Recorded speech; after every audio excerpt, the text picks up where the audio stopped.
Good Morning Business, le grand entretien. 8h18 et le grand entretien aujourd'hui, c'est avec Laurent Mignon. Bonjour, président du directoire de Wendel. Vous avez pris ce poste il y a quelques mois, en janvier dernier, après 14 années à la tête de la banque Natixis, puis de la maison mère BPCE, bien évidemment. Pourquoi ce choix? C'est-à-dire que c'est un changement complet de carrière ou vous voyez ça comme une espèce de continuité? C'est une continuité. J'ai fait beaucoup de métiers dans la finance. Voilà, j'avais envie de prolonger ma carrière dans un métier que je n'avais jamais fait, mais qui est un métier de long terme, passionnant, qui est celui de l'investissement, accompagner des entreprises dans la durée, en tant qu'actionnaire, et pas simplement en tant que banquier, prêteur.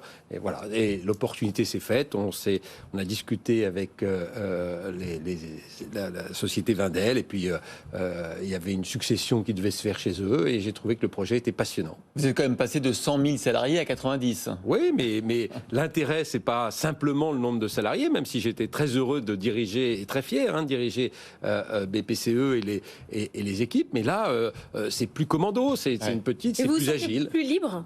Ah ben, bien sûr, parce que vous avez une capacité d'imaginer des choses, d'envisager des développements qui sont totalement différents. Vivre dans un monde moins régulé, c'est quelque chose d'appréciable, même si la régulation bancaire est utile, et on l'a vu ô combien pendant cette crise. Alors, je ne sais pas si vous avez posé vos conditions ou si c'était une nouvelle feuille de route voulue par les actionnaires, mais il y a deux axes dont on va parler ce matin.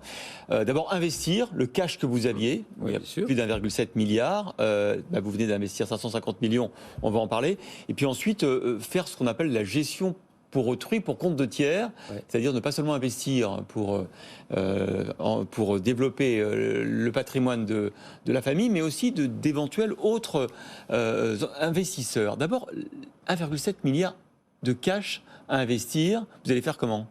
Alors, d'abord, moi, je ne pose jamais de conditions. Ce qui était important, c'était de mettre en place une stratégie. Et quand j'ai été recruté, on s'est dit, il faut travailler pour mettre en place une nouvelle stratégie. Cette stratégie, elle est fondée sur quoi? Sur, d'abord, faire notre métier historique. Wendel, c'est une société qui, depuis des années, investit, accompagne des entreprises pour les prendre à un moment de leur développement industriel et les amener à croître. Ça, c'est fondamentalement très important.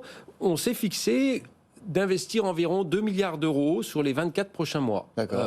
Environ, parce que ce qui est important, c'est de trouver les bonnes opportunités. On vient d'annoncer, comme vous l'avez dit, un investissement, enfin, pour l'instant, on est en négociation exclusive, mais ça va se traduire, je l'espère, par un investissement dans une très belle société qui s'appelle Scalian, de l'ordre de 550 millions d'euros. Qui fait du conseil en ingénierie. En fait, qui fait du conseil en ingénierie, qui fait surtout de l'accompagnement, de la digitalisation des entreprises. Et on sait que dans le monde industriel, cette digitalisation, elle va être massive dans les années qui viennent. Scalian, c'est vraiment une société d'expertise qui a commencé dans l'aéro, dans la mobilité, etc., mais qui s'est créé dans des environnements contraints, qui ont des normes de sécurité, d'obligations très fortes, c'est créer des choses dans un environnement zéro défaut et les transformer, gérer les données, l'intelligence artificielle, et donc être aux confins entre le numérique, la numérisation de l'économie et la performance opérationnelle. C'est vraiment ça, Scalian, et c'est une société qui a cru de 30% depuis 2015, avec 12% de croissance organique. Il va rester 1,5 milliard à investir, donc on comprend bien que Wendel repart à l'offensive. C'est quoi les autres pistes? Vous savez, il ne faut pas se fixer... On a des domaines qu'on connaît. Et pour investir bien, il faut investir dans des domaines qu'on connaît.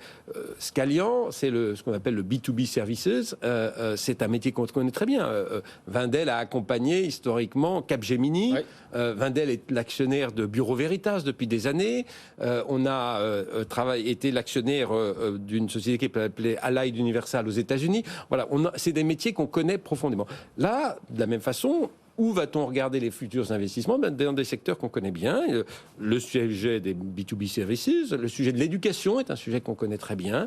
Le sujet des télécoms, enfin de tout ce qui est autour de la transformation des télécoms, par exemple, aussi. Enfin voilà, ce sont des secteurs sur lesquels on a une vraie expertise, une vraie compétence, et c'est dans ces secteurs-là qu'on investira. Mais je ne suis pas... Vous n'avez pas de liste à nous donner? Non, j'ai ni liste, ni urgence hein. Je pense que ce qu'il faut, c'est dans cette période où il y a, je pense, des transformations qui se font, il faut prendre son temps, regarder les bons dossiers et investir avec l'objectif, non pas d'investir, mais de créer de la valeur. Notre objectif, c'est vraiment de délivrer un rendement supérieur à deux chiffres enfin, supérieur à deux chiffres, non pas supérieur à deux chiffres, oui, à deux chiffres au moins à nos actionnaires. Et ça, c'est très important. Et c'est ça notre boussole, c'est la création de valeur. Alors l'autre patte mignon dans cette nouvelle ère de chez Wendel, c'est de faire de la gestion pour compte de tiers. Ça, c'est pas évident parce que la famille a été longtemps réticente. Pour l'instant, elle a des actifs qui représentent 7,5 milliards d'euros. Pourquoi est-ce que vous voulez aider d'autres investisseurs à faire des bons coups? Non, alors d'abord c'est pas une patte mignon, c'est aujourd'hui une patte Wendel ce métier de l'investissement a profondément évolué dans les 15 dernières années. Il s'est professionnalisé, il s'est structuré et la taille est un élément important. Si vous voulez être pertinent dans le temps, il faut des équipes qui connaissent des secteurs, comme je vous l'ai dit tout à l'heure, très bien. Et si vous voulez pouvoir être présent sur pas mal de secteurs, il faut de la taille. Pour avoir de la taille, eh bien, il faut pouvoir gérer l'argent dont vous disposez, qui est le patrimoine de la société, mais également attirer d'autres acteurs auprès de vous pour investir.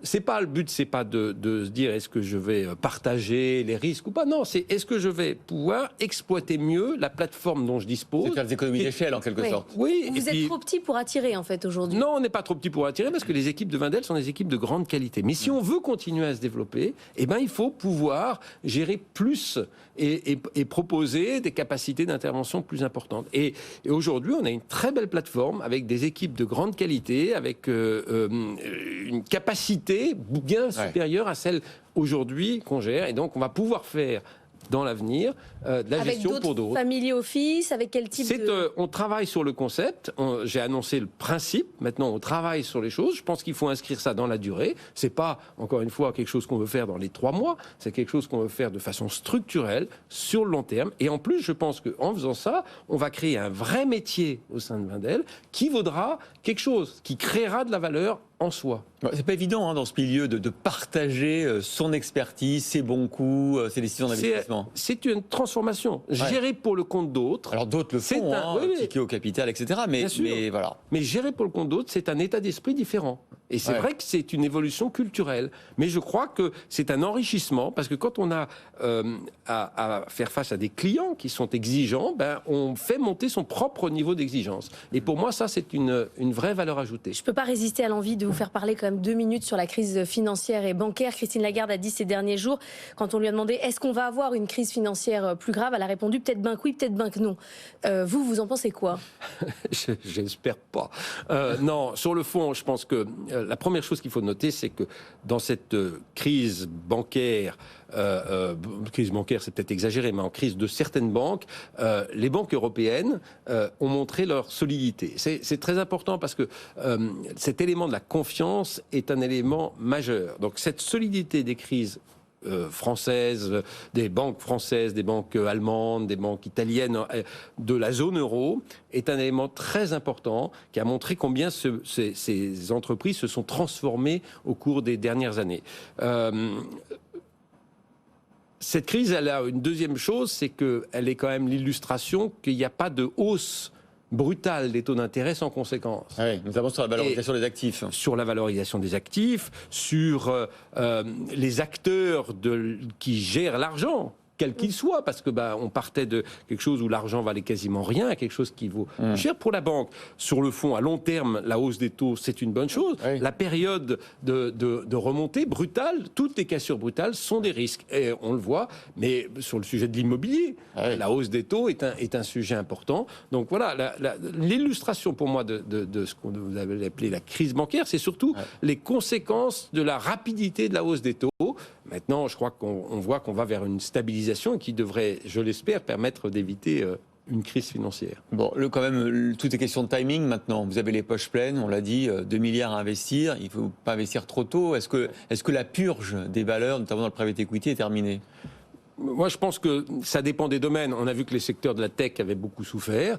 Ce qui est important, c'est de prendre de belles sociétés. Je reprends Scalian, c'est une société de croissance, une société de développement. C'est ça ce qu'on aime beaucoup. Une société dont on a investi aux côtés d'une équipe dirigeante d'entrepreneurs qui a le même ADN que nous. Pour moi, c'est ça qui est important. C'est le bon choix des actifs plutôt que des grands choix. Et surtout des actifs qui sont sur des tendances séculaires très fortes. C'est le cas de Scalian, la digitalisation, la numérisation de l'économie. Il ne faut pas se tromper. Voilà, il ne faut pas se tromper d'actifs et puis il faut avoir les bonnes équipes pour le faire. Rendez-vous pour le prochain achat. Alors merci beaucoup Laurent Mignon d'avoir été avec nous, président du directoire de Wendel.